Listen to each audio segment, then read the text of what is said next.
খাদ্য ভেজাল আছে কিন্তু মাদকে কোনো ইনটেক, এটা ভেজাল মুক্ত মাদক।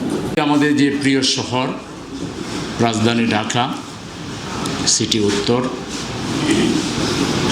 পুরো ঢাকা, শুধু উত্তর বা দক্ষিণ না, এটা ওয়ার্ল্ডের পলিউটেড শহরের যতগুলো তালিকা আছে তার মধ্যে একেবারে নিম্নস্তরের 2-3টার মধ্যে একটা।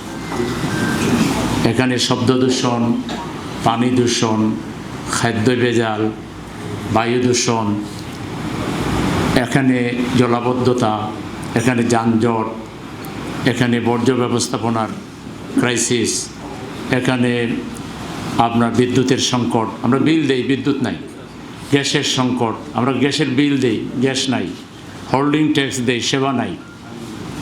এখানে মানে এমন একটা দিক নাই, এখানে এমন একটা অবস্থা হয়েছে এখন মাদকের প্রত্যেকটা পাড়া মহল্লায় মাদকের চলাচল, মাদক এখন প্রত্যেকটা ঘরে ঘরে চলে যাচ্ছে।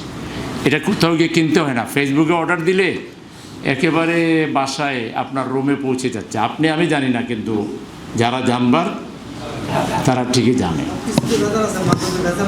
একজন বলছে পার্লামেন্টে মহিলা একজন এমপি যে সব কিছুতে খাদ্য ভেজাল আছে কিন্তু মাদকে কোনো ইনটেক, এটা ভেজাল মুক্ত মাদক। এই যে সার্বিক পরিস্থিতি, নারীদের নিরাপত্তা নাই, পুরুষেরই বা নিরাপত্তা কোথায়? আপনি কোথাও থেকে একা রিক্সায় যাবেন ফজরের পরে, আপনার জীবন নিয়ে ফিরে যেতে পারবেন এটা কোনো গ্যারান্টি নাই। নারীদের তো নাই, শিশু কিশোরদের নাই, সবুজ চত্বর নাই, উন্মুক্ত মাঠ নাই, খেলার মাঠ দখলে চলে গেছে, খাল দখলে চলে গেছে, জলাশয় দখলে চলে গেছে, বিভিন্ন প্লাস্টিক বর্জ্য নর্দমা নালার মধ্যে পড়ে পানি প্রবাহ আটকে গিয়ে একটু বৃষ্টি হইলেই পুরো ঢাকা আপনার জলাবদ্ধতায়। আজকে দেখেন চিটাগাঙ্গে কী অবস্থা, চিটাগাং শহরের 127টা প্লেসে মানুষ পানির মধ্যে ভাসতেছে। এইটা ঢাকায়ও কিন্তু হবে। এই যে দীর্ঘদিনের সরকার ব্যবস্থা, দেশ স্বাধীন হয়েছে, আমরা অনেক এগিয়ে যাচ্ছি বলতেছি, কিন্তু রাজধানী শহর যেখানে অর্থনীতির প্রাণকেন্দ্র, যেখানে সব কিছুর প্রাণকেন্দ্র বলা যায়, হ্যাঁ, সমস্ত ভালো শিক্ষা প্রতিষ্ঠান এখানে, হাসপাতাল এখানে, তারপরে আপনি দিনী প্রতিষ্ঠান বলেন সব এখানে, অর্থাৎ সব জ্ঞানী গুণী সমাজের প্রভাবশালী মানুষেরা যে শহরে বসবাস করে, সেই শহরের এই করুণ অবস্থা। তো এই অবস্থার পিছনে মূল কারণ হলো আসলে এটা বদলাবার জন্য যে মেন্টালিটি সম্পন্ন, যে ধ্যান ধারণা সম্পন্ন, পজিটিভ চিন্তা চেতনা, মানুষের প্রতি দায়বদ্ধতা, মানুষের প্রতি ভালোবাসা, মানুষের প্রতি আন্তরিকতা এবং আল্লাহর সন্তুষ্টি, আখিরাতের ভয়, মানুষের ক্ষতি হলে আমাকে আল্লাহর সামনে দাঁড়াতে হবে, আমি যদি কারো হক নষ্ট করি, আমার অযোগ্যতার কারণে যদি কারো হক নষ্ট হয়, এই জন্য আমাকে রব্বুল আলামিনের কাছে জবাবদিহি করতে হবে, এরকম অনুভূতি সম্পন্ন মানুষদেরকে আমরা সমাজে এখনও সব জায়গায় বসাতে পারিনি। এই যে এমপি সাহেব বলে গেল, এমপি সাহেবরা ঢাকায় কিন্তু খুব বেশি নাগরিক সেবার কাজে তারা ভূমিকা রাখতে পারেন না। তাদের যে ফান্ড, কিছু ফান্ড মসজিদে, মাদ্রাসা, স্কুলে বিভিন্ন জায়গায় বন্টন করে দিতে পারবে, কিন্তু জলাবদ্ধতা দূর করার জন্য এমপি সাহেব কোনো ভূমিকা রাখতে পারবে না, যানজট নিরসনের জন্য এমপি সাহেব কোনো ভূমিকা রাখতে পারবে না। আপনার হোল্ডিং ট্যাক্স বা আপনার সেবাগুলো, ধরেন এতগুলো সেবা, জন্ম নিবন্ধন, মৃত্যু নিবন্ধন, হোল্ডিং ট্যাক্স, ট্রেড লাইসেন্স, এই জাতীয় আপনার বিদ্যুৎ বিল, গ্যাস বিল, পানি বিল, এটা সেটা যেগুলো আছে নাগরিক সেবা, একটা সমন্বিত অ্যাপের মাধ্যমে, একটা মাত্র অ্যাপের মাধ্যমে আপনি এটাতে ঢুকে সব কিছু আপনি করতে পারবেন। পুরো নগর প্রশাসনকে পেপারলেস করে দেওয়া সম্ভব, কোনো কাগজপত্র থাকবে না, আপনি ঘরে বসে আপনি কোনটা করতে চান আপনি ঢুকবেন, দিয়ে দেবেন, এটা মুহূর্তের ব্যাপার। কিন্তু এগুলো করবে না কেন? এগুলো করলে তাইলে তাদের যে উদ্দেশ্য, তাদের যে আখের গোছানোর যে মানসিকতা, এইটা পকেট তো আর গরম থাকবে না। হ্যাঁ, এই জন্যই এখানে কোনো আপনাদের দুনিয়া, এখন আমাদের ছেলেপেলেরা এত আগায়া, আপনি আমাদের ছেলেপেলেদেরকে ডেকে বলো যে তোমরা এটা করে দাও, কোনো পয়সা নেওয়া ছাড়া তারা এটা করে দেবে, কিন্তু করবে না, করার কোনো চিন্তা নাই। এদেশে অনেক ডেভেলপমেন্ট কাজ করানো যাবে আমাদের বিদেশি বন্ধুদেরকে দিয়ে। আমি চায়না সফর করেছিলাম, সেখানে দেখেছি তারা বিদ্যুৎ 1 সেকেন্ডের তোরে কোনো অন্ধকারের খবর নাই, সৌর বিদ্যুৎ দিয়ে সারা দেশ রাত দিন চলতেছে, বিদ্যুৎ যাওয়ার কোনো নাম নাই। আপনি এই দেশে তারা চাইলে এটা আপনাকে করে দিতে পারবে। এই যে শহর, একদিকে পপুলেশন, আরেকদিকে যানবাহন, সমস্ত ট্রাকগুলো সন্ধ্যার পর থেকে এবং দিনের বেলা পরিবহন আপনার এই যে পণ্য নিয়ে যে তারা যায়, ফলে এই শহরের উপরে চাপও বাড়ে, যানজটও বাড়ে। অথচ ঢাকার চতুর্পার্শ্বে নদ নদী, প্রাকৃতিক জলাশয়, খাল বিল আছে, এগুলোকে সুন্দর একটা ম্যানেজমেন্টের মধ্যে এনে ঢাকাকে একটা নৈসর্গিক ঢাকায় পরিণত করা যাবে। প্রচুর দর্শনীয় প্লেস করা যাবে। নদীপথে আপনি পণ্য পরিবহন করেন, একটা ট্রাকও ঢাকা শহরের ভিতর দিয়ে যাওয়ার দরকার নেই, খরচও কমে আসবে। নদীপথে যদি আপনি পণ্য পরিবহন করেন, খরচও কমে আসবে, বাজারে এটার প্রভাব পজিটিভলি পড়বে। এটা হবে না কেন? এটা যে আমাদের লোকেরা বোঝে না তা না, তারাও যায় চায়না, তারাও যায় সিঙ্গাপুর, তারাও যায় মালয়েশিয়া, এবং কথা বলে যখন মোটামুটি বারবারই ঠিক হয় যে ঠিক আছে আমরা এটা করে দিব, তখন কানে কানে বলে আমার পার্সেন্টেজটা কত থাকবে, এবং এটা কাইন্ডলি আপনার ডিড স্বাক্ষর হওয়ার আগে দিয়ে দিতে হবে। বুঝতে পারছেন? এখানে বাইরের লোকেরা দুইটা কারণে আসে না, অনেক অধিক মাত্রায় পার্সেন্টেজ, আর দ্বিতীয় হলো তাদের লাইফের সিকিউরিটির তারা থ্রেট মনে করে।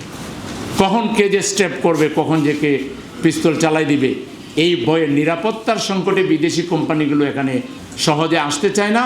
আর সবচাইতে বড় তাদের থ্রেট হলো কারাপশন।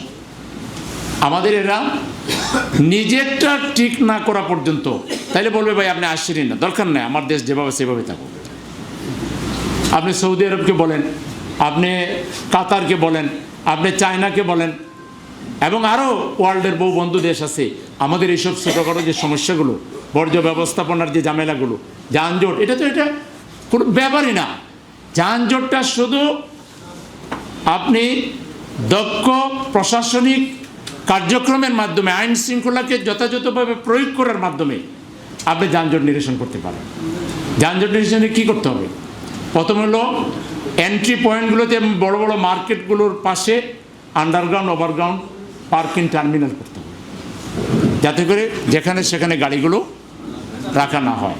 যেখানে সেখানে রাখলে ভারী জরিমানা করতে হবে, প্রয়োজনে গাড়ি সিজ করে দিতে হবে।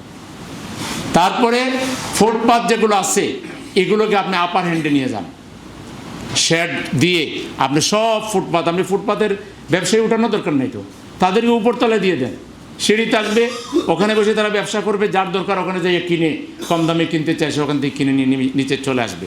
এগুলো তো রাস্তা বন্ধ করার কোনো দরকারই নেই। আপনি বাসগুলো চালাবার ব্যাপারে রুল করে দিবেন, ফ্র্যাঞ্চাইজি ভিত্তিতে রোড ন্যাশনালাইজেশনের মাধ্যমে এক কোম্পানির বাস এক রুটে যাবে, একই দিনে একই রুটে অনেক কোম্পানি যাবে না। তাইলে ওই যে অসুস্থ প্রতিযোগিতা, যাত্রী উঠানো নিয়ে যে ঝামেলা, যেখানে সেখানে বাস রাখা থামানো, এগুলো বন্ধ হয়ে যাবে।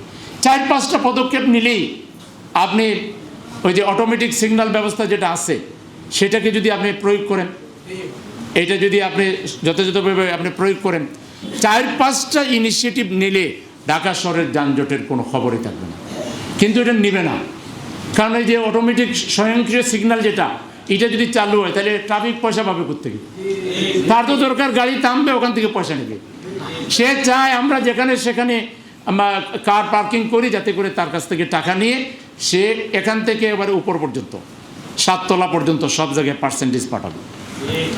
এই যে একটা মানে করাপশনের যে একটা মানসিকতা এই দেশে, এইটা বন্ধ না করলে কোনোভাবে যানজটও দূর করতে পারবেন না। এই যে বর্জ্য ব্যবস্থাপনা কিংবা এই যে আপনার জলাবদ্ধতা, এগুলো আধুনিক প্রযুক্তি ব্যবহার করে এগুলো মেরামত করা 3 থেকে 6 মাস, বড় জোর 1 বছরের একটা কাজ।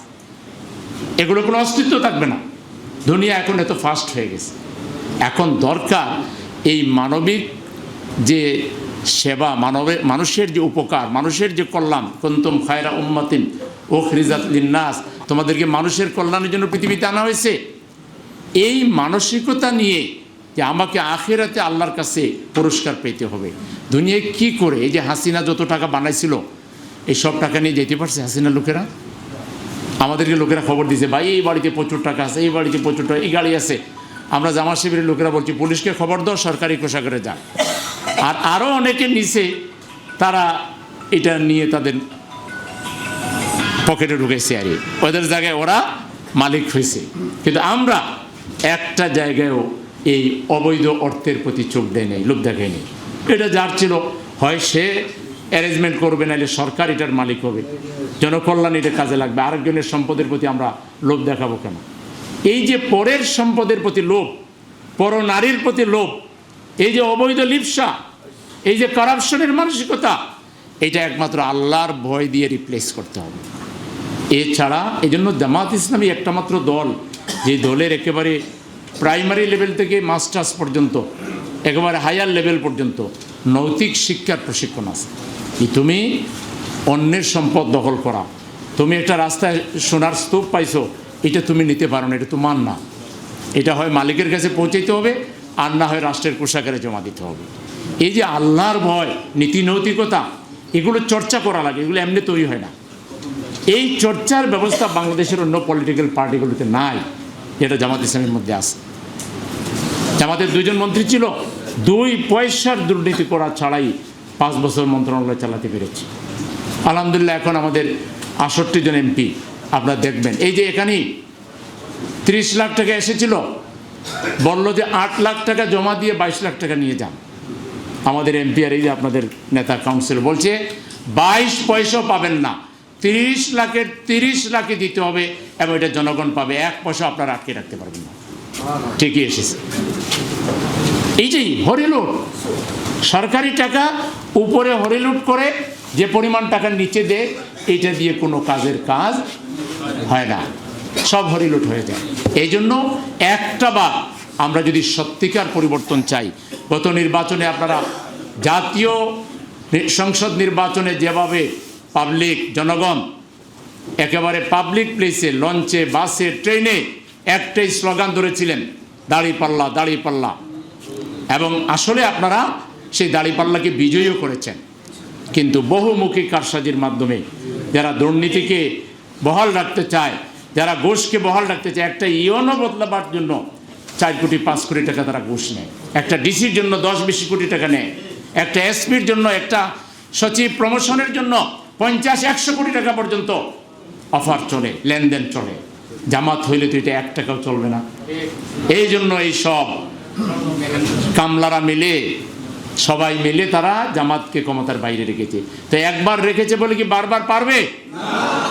এর জন্য আরো পিছন থেকে খেলায় দেখবেন, প্লেয়ার বল মারবে, গোল মারবে, ওইদিকে নিয়ে আসে তার গোলের দিকে। আসলে তার গোলের দিকে গোল মারার জন্য আসে না, কোমর মজবুত করার জন্য, পাকে আরো সোজা করার জন্য, দূর থেকে ভালো করে কিক মারার জন্য একটু পিছনে আসে না? পরে ঠিকই বল মেরে একেবারে ওখানে জায়গা মতো গোল করে দেয়। তা আমরাও একটু ষড়যন্ত্রের মাধ্যমে পিছনে আসছি। এখন আমরা পা থেকে মাথা পর্যন্ত আমাদের জনগণকে সাথে নিয়ে এমন মজবুত অবস্থান আমরা নিতে চাই, তৃণমূল থেকে আমরা একটা বড় ধরনের সামাজিক শক্তি সঞ্চয় করতে চাই। স্কুল কমিটি, মাদ্রাসা কমিটি, মসজিদ কমিটি, মাদ্রাসা, স্কুল, বাড়ি মালিক সমিতি, বিভিন্ন জেলার যে সমিতি আছে, ক্লাব, পাঠাগার এবং বিভিন্ন ক্রীড়া সংগঠন, এগুলো এই কাউন্সিলরদের নেতৃত্বে আমরা সংগঠিত করে পাড়া মহল্লা থেকে মাদক, ইফটিজিং, সন্ত্রাস, চাঁদাবাজি, খুন, ধর্ষণ, তৃণমূল থেকে জেটিয়ে বিদায় দিয়ে জনগণের ঐক্য কায়েম করে আমরা আগামী নির্বাচনে কাউন্সিলর, মেয়র সবগুলো আমরা জনগণ ঐক্যবদ্ধ হয়ে যদি সঠিক জায়গায় আমাদের ভোটাধিকার প্রয়োগ করে নেতৃত্ব ছিনিয়ে আনতে পারি, 5 বছরের ভিতরে ঢাকা শহর আমরা বদলাবো ইনশাআল্লাহ।